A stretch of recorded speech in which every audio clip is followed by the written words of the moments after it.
It's foggy in San Francisco, so let's head on over to the sunny side. And get your hat. Come on! On the doorstep. It's Thursday.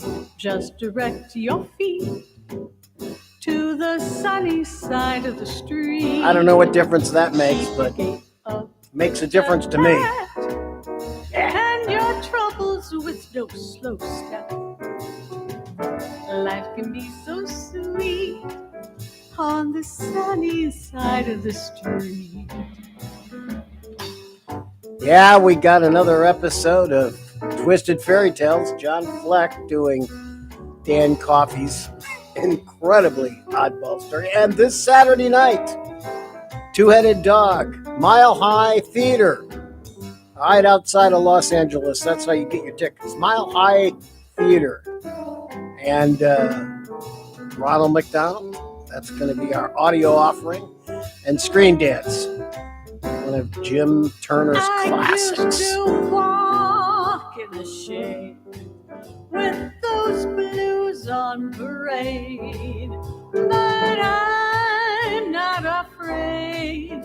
This rover crossed over. Grab your coat and get your hat. Leave your worry on the doorstep. Just direct your feet to the sunny side of the street. Life can be so sweet on the sunny side of the street.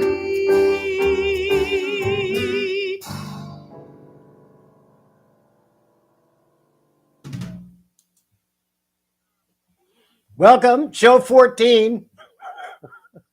Okay, hard to believe. We're already at show 14, and very, very quickly we will be at show 65, and then the show will be over.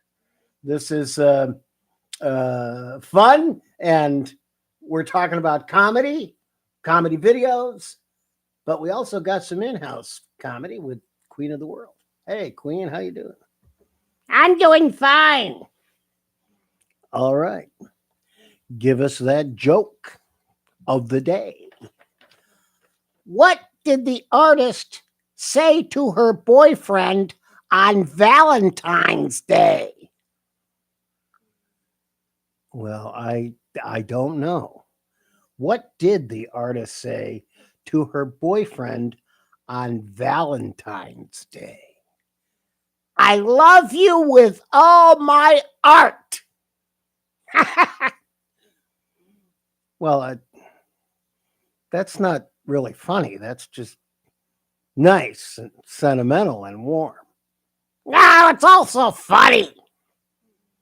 Well, okay. If you say. I say so. I don't know about you. I don't even know if you have a sense of humor. What are you doing working in comedy?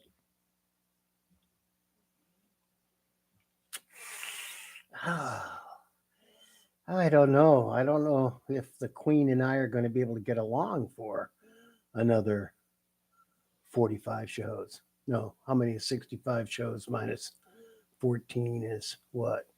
56 shows. We might have to fire her. You're not going to fire me. All right. I'm not going to fire her. Oh, I'm going to bring her into my shot, though.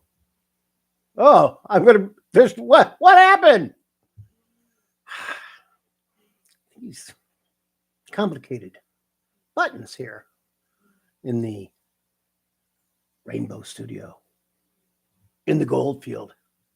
Did you know that? That's this is sunny side of San Francisco. We're in San Francisco. We're on the sunniest side of San Francisco, which has a rainbow. And at the end of the rainbow, there's not a pot of gold. There's a whole field of gold. Look at that. Look at all that gold back there. There's gold. Gold everywhere. Wait a minute. I got to get out of the shot. Gold. There's gold. Just like a long time ago, there was gold in the field. Now there's just gold at the end of the rainbow in San Francisco. So come on out. We'll give you some. Queen and I are sharing that gold. All right. Got a real classic now. Jim Turner and the Duck's Breath doing Screen Dance real early. One of our sketches that we did for KQED. So let's get over there and watch that video. Look at me. I'm as helpless as a monkey in a tree. Something back tonight. Those gossamer wings. I get misty when I think of you. Scooby-Doo. Howdy. Want to dance? Okay.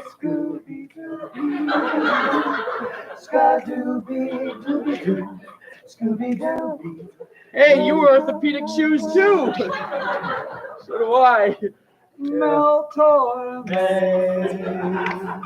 I'm as helpless as a monkey in a tree. Something Sorry. at the night. Those gossamer What's that? Oh yeah, I'm getting kind of tired too. Just sit right down here. I'll show you time though, don't I? Yeah, I know the band real well, you know. I'll introduce you sometime. Well, you want to come back to my place and drink some pina coladas? Okay. Last call, Mac. Time to drink up. Yeah, me and the girl were just about to go get happy.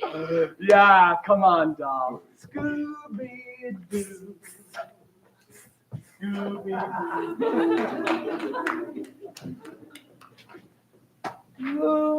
at me.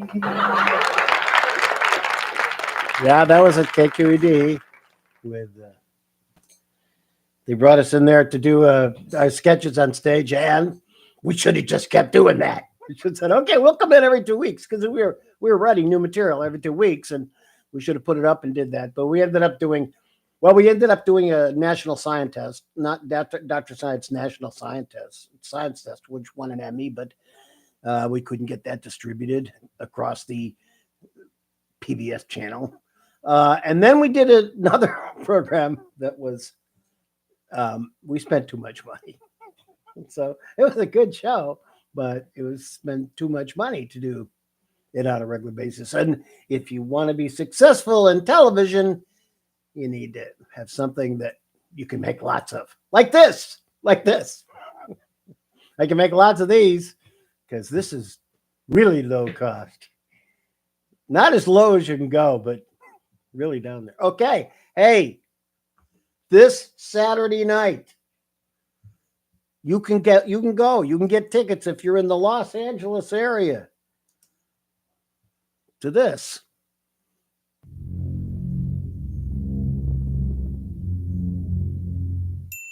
Two-Headed Dog has been amusing and alarming audiences since 1995 with a bold and dangerous comedy product the LA Times called stunningly ungrantable. Founding and still reigning players Jim Turner and Mark Fight, along with Dave Gruber Allen, infuse every performance with an unstable chemical compound that is part comic genius, part old-school vaudeville, part Vegas spectacle, part peyote nightmare, part sad and lonely child. Hardcore devotees never fail to catch the dog in action, and the dog never fails to assail them in their unwashed man-thongs. Two-Headed Dog.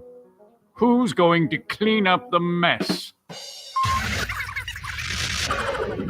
Yeah, you might want to think about that. Look at that. You can get tickets there. That's being produced by a friend of ours, Paul Kodiga and Kim T. Van.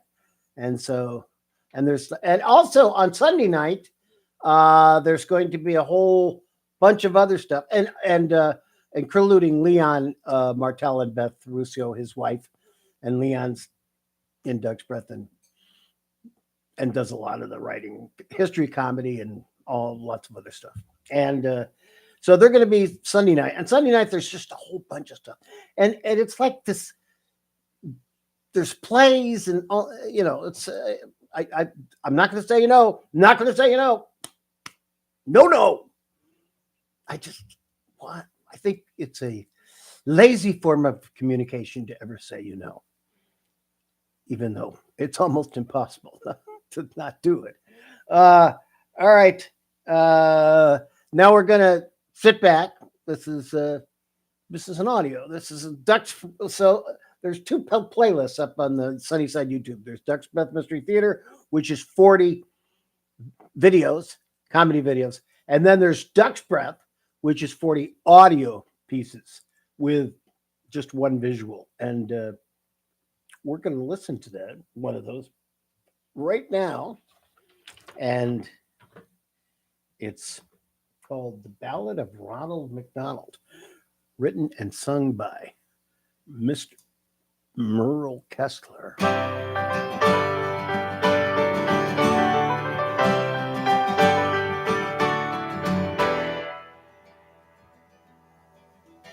His face painted gaily, young Ronald did ride,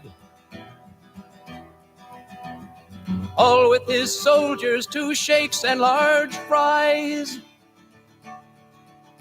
Big Mac he rode with him, and Mayor Mac Cheese, to fight Colonel Sanders, his worst enemy. While in the White Castle fair Wendy did stay,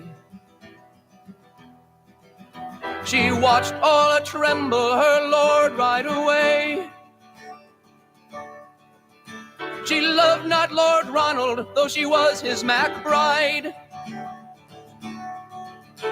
Another clown held the franchise on her pride. All in the moonlight Jack's onion rings shone. To court this fair damsel he'd come all alone.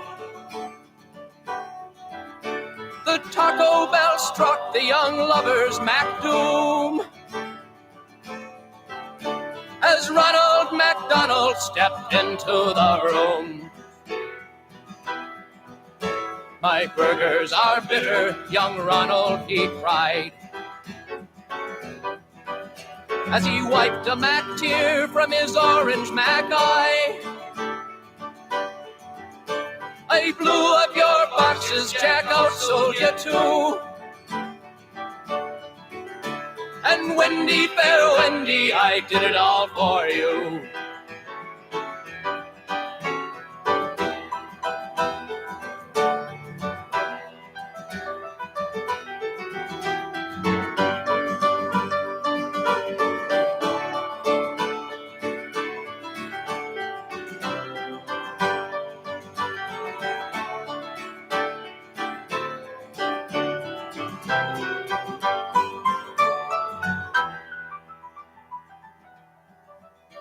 It was not Colonel Mustard in the hall with a knife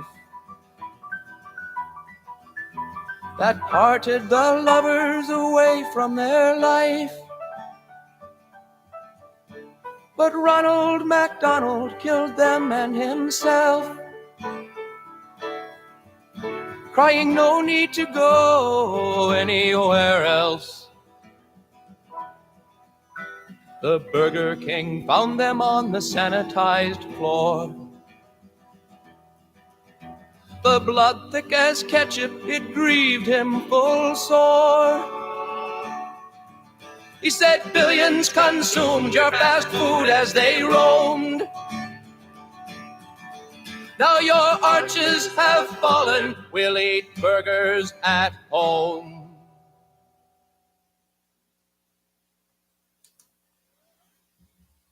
Yeah, that's a good song. I'd forgotten how good that song was. Fully produced. It should be a hit. Just need to make it into a film. Yeah, that's it. We need to make it into a film. A low budget, ultra low budget film.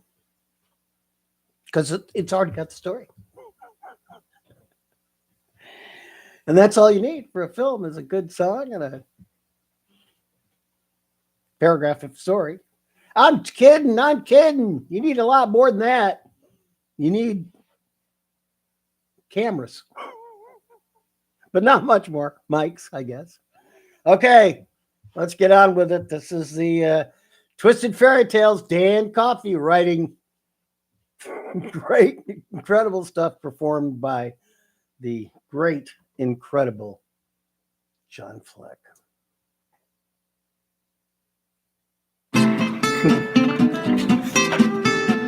Once upon a time, there was a little boy who always knew he wanted to be a dentist. Being a child, all his friends were children, and many were beginning to lose their baby teeth. The little boy would collect and sometimes assist in the removal of the baby teeth with a pair of pliers that he carried with him at all times. Once, the little boy had a complete set of teeth. He glued them into the open mouth of a large doll that he found abandoned in a trash pile. He photographed the doll's head with the baby teeth and posted the image on internet dating sites. The little boy charged people who wanted high-resolution photos of that image, and within a few years was able to amass a sizable fortune and cover his room, board, and tuition at a certified dental school.